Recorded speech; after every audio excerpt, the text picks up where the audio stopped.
Introducing the Kuryakyn Premium Affordable Cruise Assist, or better known as a throttle lock.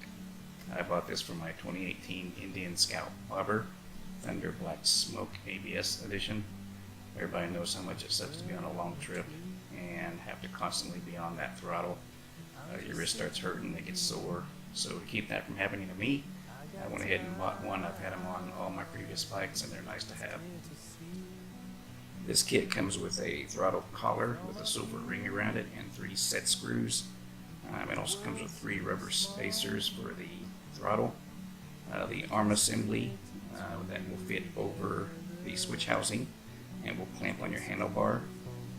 It also comes with a bar clamp, and it fits a 1-inch handlebar. If you have a 7/8 handlebar, then it comes with shims that you can put in the bar clamp and it'll give you a good tight fit. The arm assembly, if it's not long enough to fit over the switch housing, it also comes with a spacer, so you can get a little bit more room so you can get a proper fit. This kit, the actual bar clamp will fit between the master cylinder and the switch housing. So the first thing I did was I had to remove the rear view mirror so that I could get the throttle collar over the throttle. I then had to loosen the Allen screws there for the master cylinder so I could move it out of the way. There wasn't enough room between the master cylinder and the switch housing for the bar clamp to fit. So I also loosened the Allen screws on the throttle housing also, just to give me a little bit more wiggle room so I could get that bar clamp on there.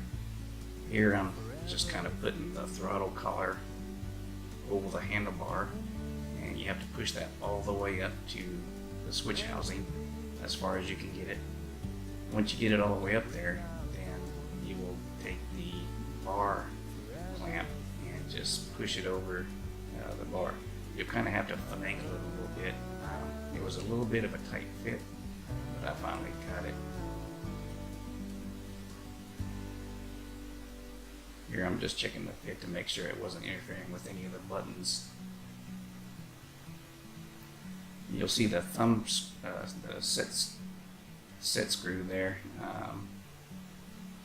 I kind of found out a little bit later on that wasn't giving me a very good fit. It was kind of askew, so I had to actually loosen that up and take that out and put in the longer screw. And I had to have the spacer also so it could give me a good straight fit. After I put that on, then it actually worked pretty well. Here you can see where I have the spacer in there, and I had to get the longer screw to put in. And once I got that in, the throttle collar sat pretty straight, so I was happy with it. At first I didn't think it was going to fit.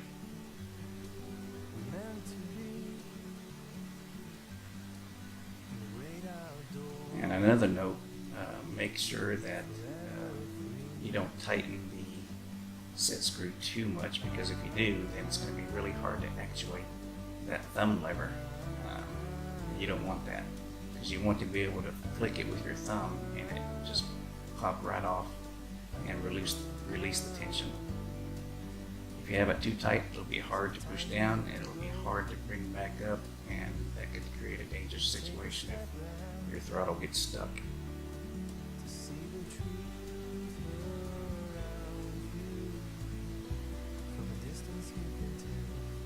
Make sure you don't tighten anything, just keep everything really loose. I kept everything pretty loose until I was almost finished with the installation.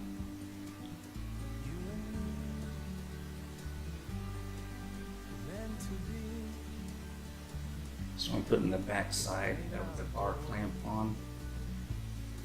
And after I got it on, I noticed that it was a little bit loose. So I actually had to take it back off and put the shims in. And once I got the shims in, I retightened them, and at that time it gave me a good tight fit. It wasn't budging after that. But before, I could just move it up and down, and it wasn't giving me a good feel. You'll see what I'm talking about here in a second. Here's just kind of wiggling back and forth. It's moving. So here I am, I have to put the shims in, and once I got the shims in, it gave me a really tight fit, and it didn't move at all. Like a bird on a tree, I'm just sitting here. I got time, it's clear to see. Just tightening it up here. Make sure you don't tighten one side and tighten the other. Just kind of go on both sides evenly. That way you don't create any kind of damage or you don't strip the screws.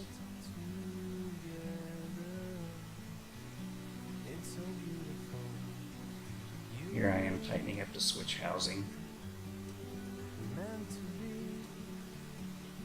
Still kind of keeping things fairly loose. Just a little bit snug, but just enough to where I can kind of move it around if I needed to.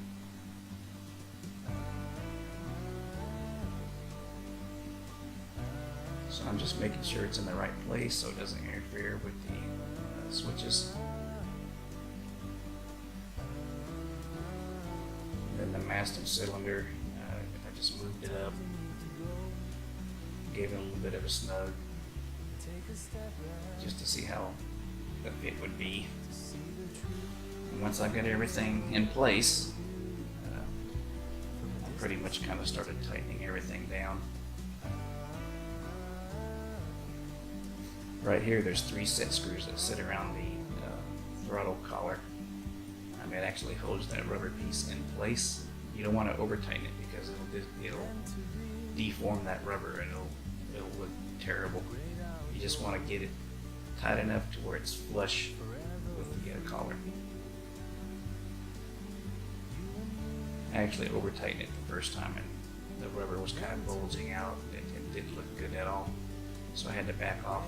It doesn't need to be real tight, just enough to where it'll create tension on that rubber collar so it won't move.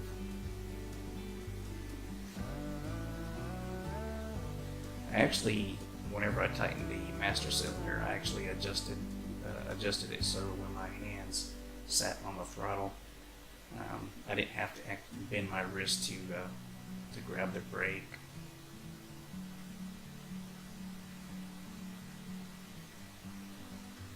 It actually, my lever actually angled down.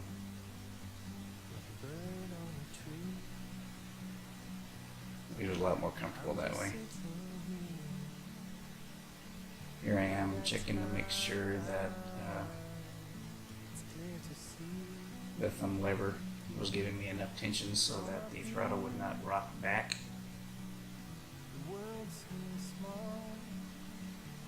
If it doesn't rock back, then you've got enough tension.